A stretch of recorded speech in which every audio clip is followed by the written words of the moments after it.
Hi everyone. My name is Ariff. I'm about 18 years old. I used to study in a boarding school called MCKK, and right now I'm a fellow member for UNICEF's Young Leaders Program.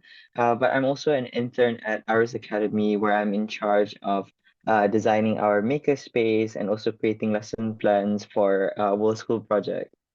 Um, Hi everyone, I'm Benjamin, and I too am also a UNICEF Young Leaders Program fellow and a graduate from a local high school called Victoria Institution. And uh, I've done in the mental health team on engagement days with the children and as well on art therapy and recently sports therapy as well, and continuing to champion causes for children. Hi everyone, my name is Chama. You can call me Katelyn. I too also like Ariff and Ben. I'm also a young leaders program, a young leader from UNICEF Malaysia's YLP. And currently I'm a mental health advocate since 2018. I have done 24 MEM conferences, and now I'm currently a volunteer tutor at Bukit Borang Buddhist Society in my hometown Malacca. And I hope to destigmatize mental health in Malaysia, especially among young children in the early years. Well, thank you all for coming. And I guess I can ask the questions and I'll just have y'all answer. So the first question I have for you is, how did your interest in mental health, I guess, begin? So personally, how my interest started is from myself. Mental health was something that I feel like we as a generation are quite lucky to have this open discussions, but I have always been very curious in nature and seeing how the implications really affected on me was really interesting and see how we like as a person, as a member of society can use that to help people for the betterment of people. And the more that I did research into it, the more that I got involved in per se. Like in my high school, I used to be a pembimbing rakan sebaya, where we worked very closely with the counseling unit to take on cases and like advise students and things like that.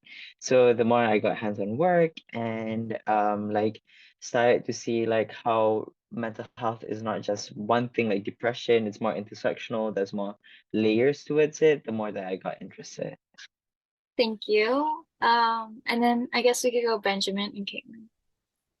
Right. So personally, mental health wasn't something that was always in mind for me. And it's maybe for somebody like me who hasn't had like that much exposure into the field of mental health. I always thought that it was like, like what does psychology have to do? What is mental health? I don't really get what that is up until I joined UNICEF and as a part of the mental health team. Then I started backtracking one by one the events that uh, happened and occurred in my life that's related to mental health, say abusive cases, some certain disciplinary issues, you know, why people have depression, what's anxiety, and so I started backtracking and I realized that mental health is a very vague and a really sort of like a mysterious subject to talk about. And it kind of intrigued more into going in deeper to study about mental health. So that's kind of where it really started. Yeah. Thank you. Yeah, I can totally agree with that. And then Caitlin. Okay, so my interest in mental health was no doubt is the Prince and Princess of Wales, Prince William and Princess Kate or Princess Katelyn, as she known as, because I started in get interested in mental health when they started their Case Together campaign alongside with Prince Harry, the Duke of Success, and they kind of like try to destigmatize mental health in the society. So that made me wonder what is the international context. And fast forward to 3 years later, my interest in mental health was just like go on full speed the moment when I stepped into the modern United Nations circle. So that made me really go interested in mental health, especially in children and youth, and also people with special needs like myself. Like how can they really affect like one's mental health as part of growing up. And now inspired by Princess Catherine, I wanted to like go into like the early years, like from pregnancy to the age of 5, like how does mental health really affect children during that stage? Thank you. Yeah. Was there any specific memory or event when you knew you wanted to pursue mental health? I won't divulge too much in the details because it's too personal, but very like personal events that happened near to me. And then once I entered high school, where I went to a boarding school, that affected a lot how I see the world and how mental health really take into effect with it, especially adapting to a new environment and things like that. So I really wanted to understand my feelings because it's been like something that I would always do is not compartmentalize, but try to understand my feelings. And knowledge in mental health is something that helped me process that much more better and deal with those issues. So that was something that made me more interested and like reflect it outward. So I see how beneficial it can be for me. I try to advocate it to other people and like be like, hey, maybe you're experiencing this issue, or we could just, go through this together and like let's break the issues one by one so we can see what's really at the root of the problem. That's really cool and inspiring. Yeah.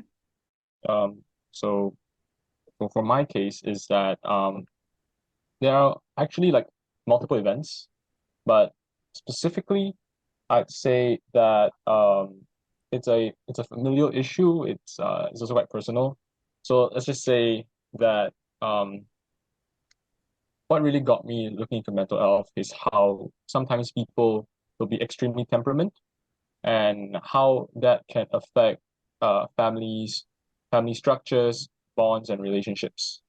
So that kind of allowed me to realize that there's more layers to when one presents themselves, and it can be a critical turning point for their lives and for mine and ours to resolve that sort of issue layer by layer.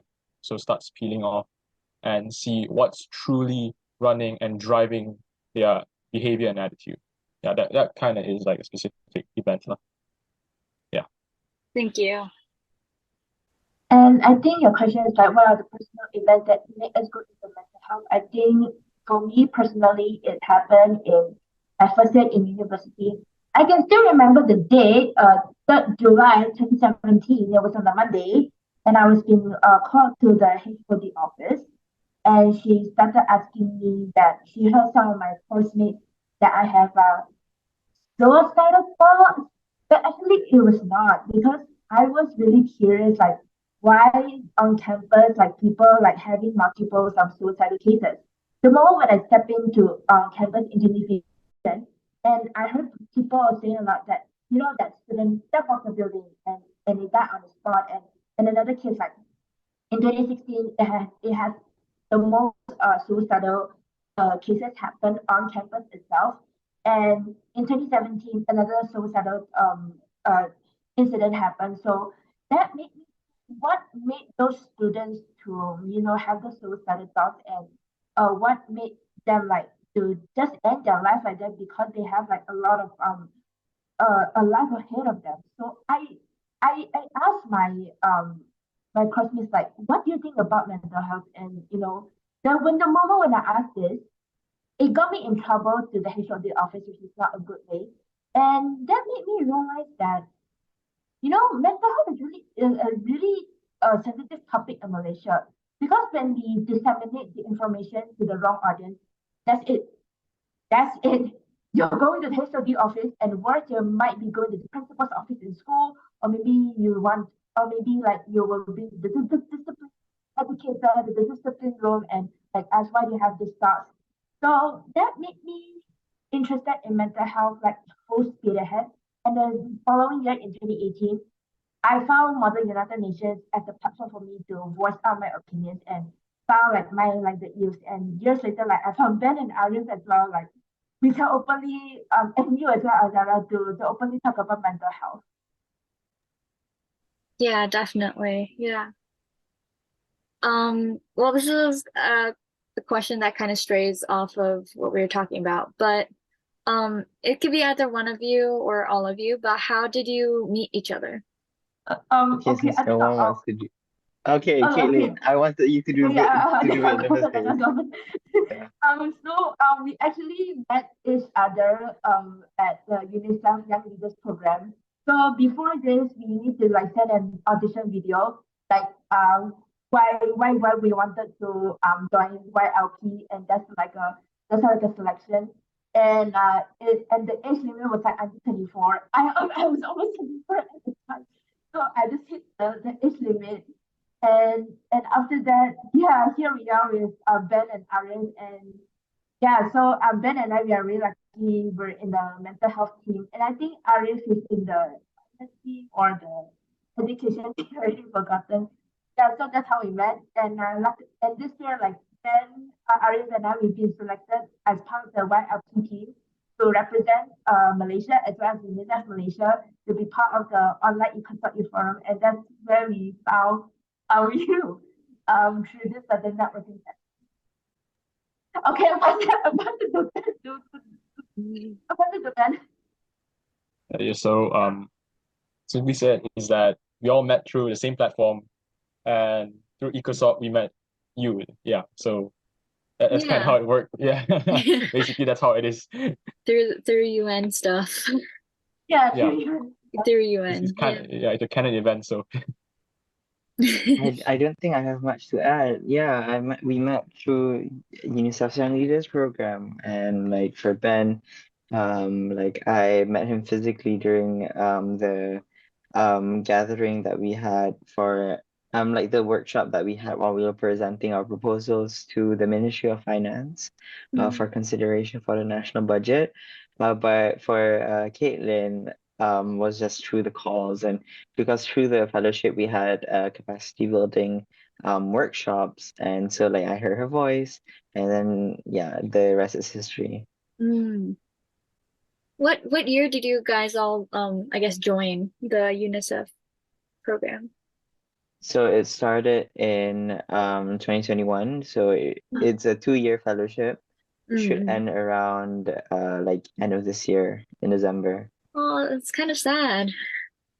Yeah. Well, in Malaysia, how did you guys like find your own community? Was it, through school? Was it like through research, online, local events, any other like things?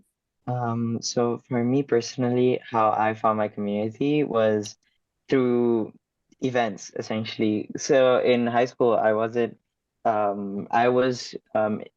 like a very active participant in robotic and innovation.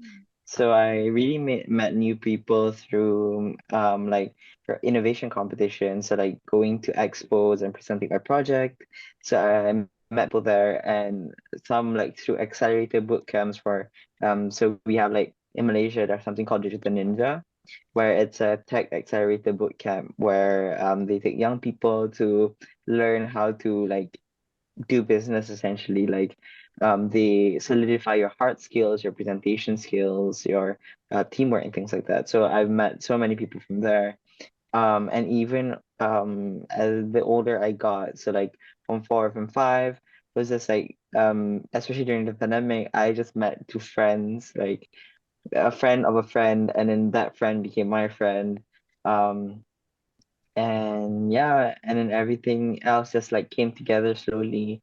I'm quite selective with the people that I surround myself, but I'm very grateful to have the privilege of being surrounded by people who are my support system essentially, because they've been able to. I don't think without that kind of support system, I would be able to be as bold as I want to be these days. So yeah, it is like through those programs, like certain exchange programs and things like that. Yeah, that's really, yeah.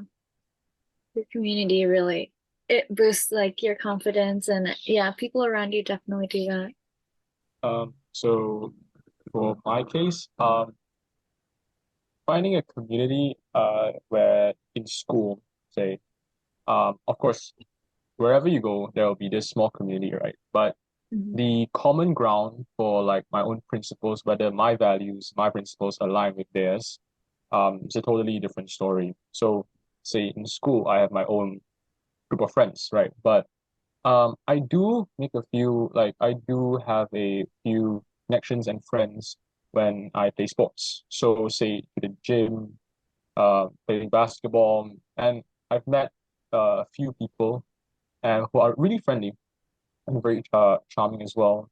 And there was this one time particularly that I remember there was this guy who's in his 20s, I think, that we started talking about how basketball is an excellent coping mechanism to mental health, how it brings people together, and most importantly, it's where people meet and people make lifelong friendships. And evidently, it's true because I've seen communities from different neighborhoods come together to play over a game on a weekend, especially on Saturdays, in the evenings where they just gather and play. And by then, they are so used to each other. So I guess that's how I kind of found my community. And it's great considering that apart from school, apart from work, you have that community where it's your kind of like a side thing. But it's great that they support you and they are quite tolerant, even let's say you're bad at the game, they're just okay with it. Yeah, so they're very supportive on that end. Yeah, that's about it. I think for me, finding a community is I think it's through Buddhist society because I've always want to have this spiritual connection with me and my personal belief.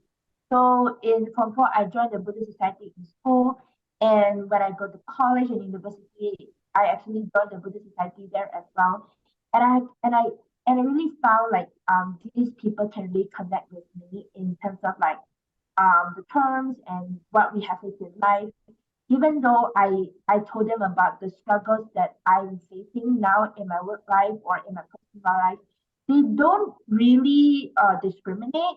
They just tell me like, oh, you should do this, you should do that, and you should apply this tactic and apply this tactic. So that's the community that I have in my Buddhist society, and I can say my kids, my students, back in Bukit Barang Buddhist Society, they actually are my everything. They are so cute. And the one thing I don't underestimate kids because there's their words of wisdom really can impact one's life. I can bring one of my kids that he said, do not put the suffer on others because you will suffer like 2 to 3 times greater than that. And this was from an 8-year-old kid back then last year. So this word of wisdom from a kid, it really brings an impact to me, to my mental health, to my community. So I always remember what my kids told me to be humble all the time and be always at their level. So that's the community that I feel. Nice. Well, I mean, I know that you guys all try to, spread mental health and mental awareness to others, but like, how do you maintain your own mental health? Oh, that's such a good question because yeah, that's very hard. I think recently I haven't really been looking out for myself, but I feel like one of the many ways that I take care of myself is through reading books. I really enjoy reading books. It's become my whole personality. Another thing is music. I'm pretty sure like Ben is aware, like music therapy and things like that. Um, Sometimes I try to journal, I try to write anything that can help me, any type. How I really take care of my mental health is through literature per se, whether that's creating literature or consuming it, because it really allows me to compartmentalize and articulate my emotions so much more better than just like keeping it all in and not being able to use my words, because if I eventually need help, right, I don't know the words for it. So that kind of exercise allows me to keep myself in check, like how am I feeling and that kind of thing. And because I started working like interning, our office has like this culture of checking up with each other. Managers have check-ins, and at the end of every Friday, which has kind of become my routine, at the end of every Friday, we have a huddle where we just like share our like struggles, we share our highlights, and that has been one of the ways that um I've been like trying to look out for my mental health, but I can't deny that I haven't been recently that I haven't been prioritizing my mental health. But yeah, that's what I try to do. Oh, right. So, similarly to Ariff, I personally do enjoy reading as well. Recently got into history for a lot for reasons that I don't know. But yeah, it's fun. And the other thing that I would do is that detach from social media completely. Like sometimes social media is intoxicating if Yeah.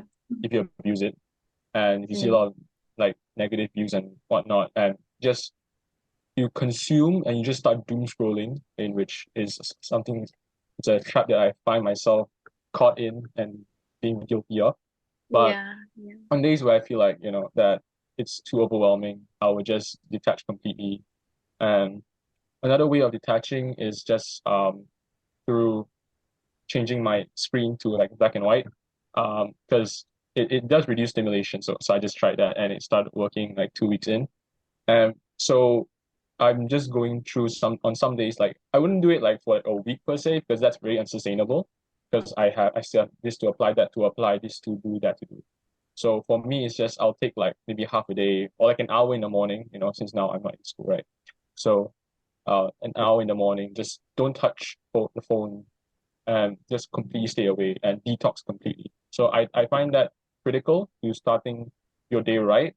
And I feel extremely motivated afterwards because then you're not so stimulated and you can concentrate fully on your work and your craft as well. So personally, I find that works best for me. Yeah. Mm. I think for me, how do I look out for my mental health? Because I can share like this is a mid year, so we have a lot of things to do at in the office. Constantly of social media uploading and constantly uploading on the official website because I have the access of it. And every time when like what and when a colleague did wrong, like in some of the posters and captions, and they will ask me to take it down and put it back up again. I just felt like this kind of like boiling inside me, and I really like wanted to yell at them, but it's human nature. It's so I just let them be and I just do the best I can at work because I can't really show my temper at work. So going back, how do I cope with it?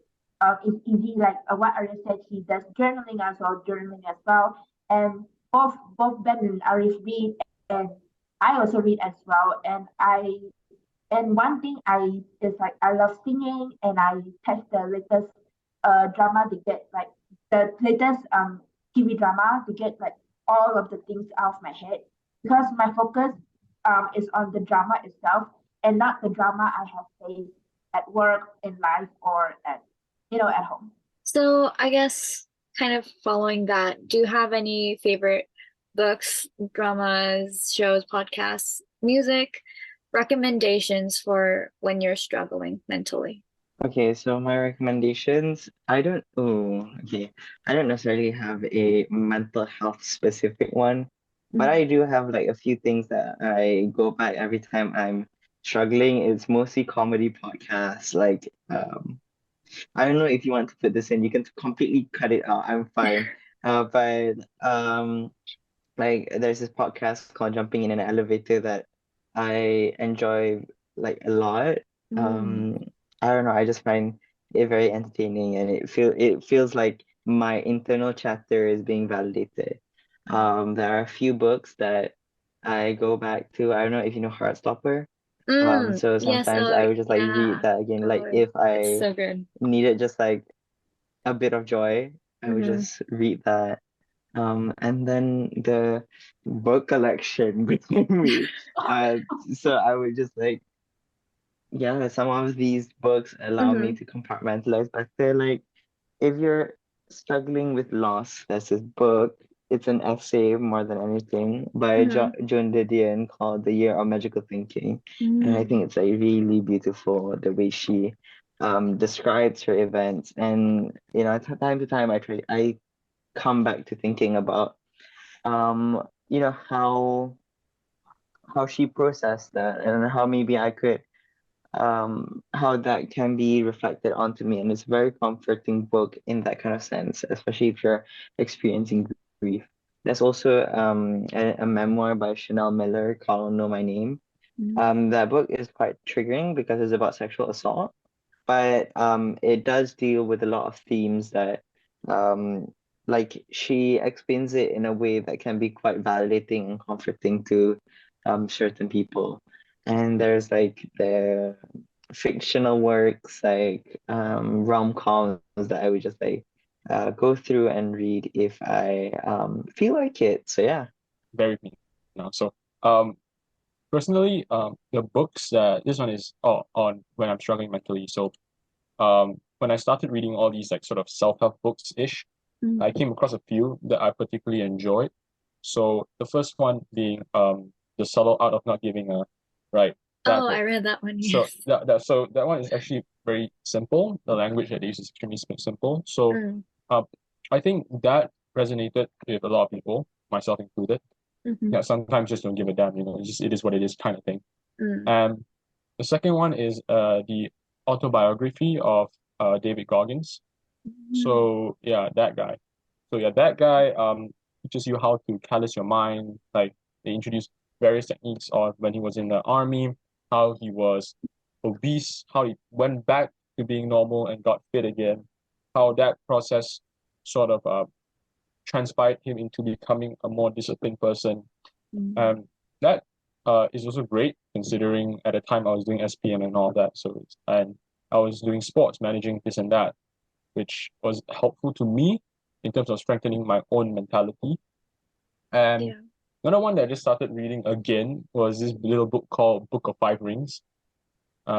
This is this book. It's over there, Jack. Let me get it. Yeah. So it's this little book called by Miyamoto Musashi, I think, right here. Yeah, I bought it off Mm. Popular. So this book talks about five books essentially, and it's like not technically five books, like five sort of like short books on tactical and strategy, but it also talks about life in general and how you just perceive everything the way it is, the good Mm-hmm. and the bad. So it just makes you think that, oh, philosophically, sometimes you just gotta accept that these things happen, and how you Yeah. cope with it is more important than what is thrown at you. So Mm. that really is like a click that sometimes you just let it be, like sometimes people disagree and Mm. it's fine. Yeah, so that's how I cope with it. Yeah, I think what the recommendations that I can recommend to everyone is that chicken soup for the soul. I got this book as a present from for one of my best friends in high school when I just got my results, and I really love it because they have like so many positive messages inside, like how to be kind and how like people really impact their lives. Mm. And in terms of podcast, I like to listen to this. I think Ben and Ariff are quite familiar with Genie Boy, a local YouTuber. He has this Mamat session. So he actually like invites a lot of guests coming up to talk about the topics that we are facing today in the Malaysian society, especially in mental health.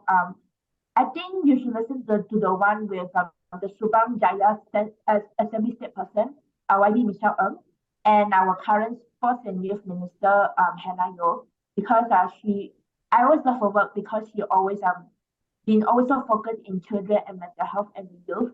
And now with the current position, she has this power to influence people more to talk about mental health. So I think Mm. with these two people, when you look at Mama sessions, you will have like more insights like how sensitive and how we can actually destigmatize mental health in Malaysia.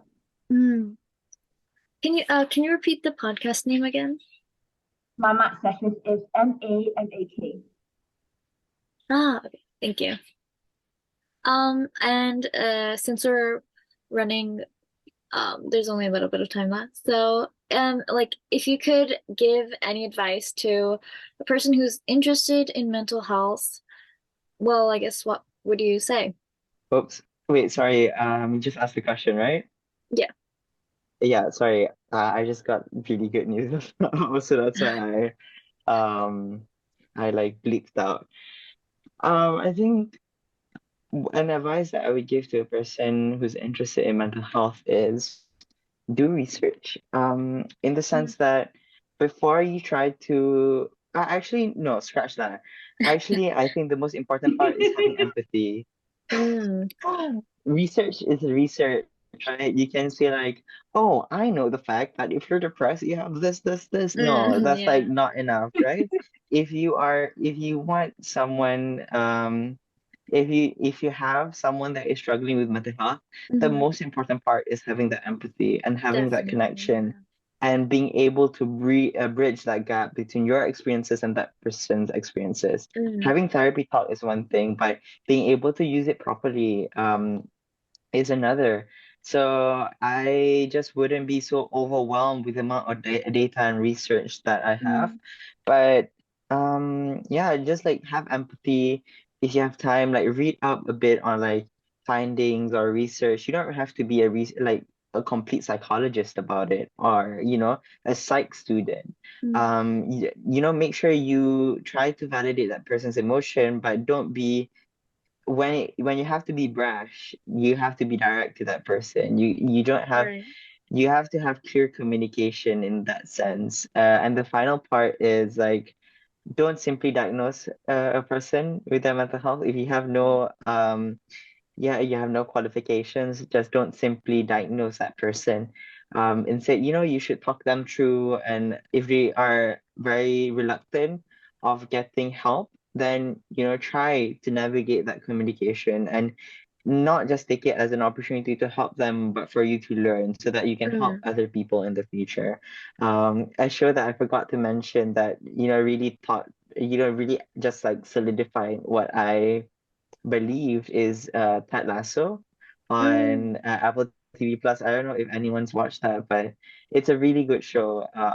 It really it's from the perspective of like a football team, and in sports, mental health is not something that is necessarily talked about. Having communication boundaries, that kind of thing, and the whole show kind of just go through that whole thing. So yeah, I really enjoy that.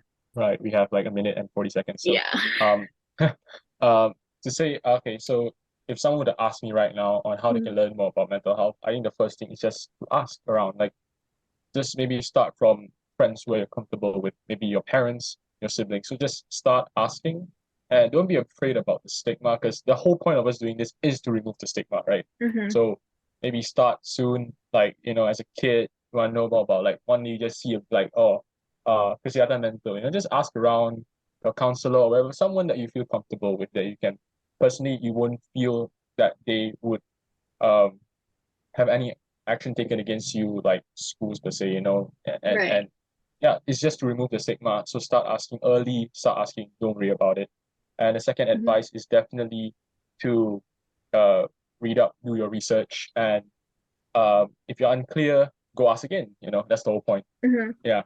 So ask around, don't be afraid. I think that's the most essential part of starting to do anything. So I'll just take a quote or two from my Disney movie, Raya and the Last Dragon. You just have to take the first step even before you are ready. And one of my favorites, Cinderella, because have courage and be kind is the theme. So there's one quote that Cinderella's mother told her that when there is kindness, there is goodness.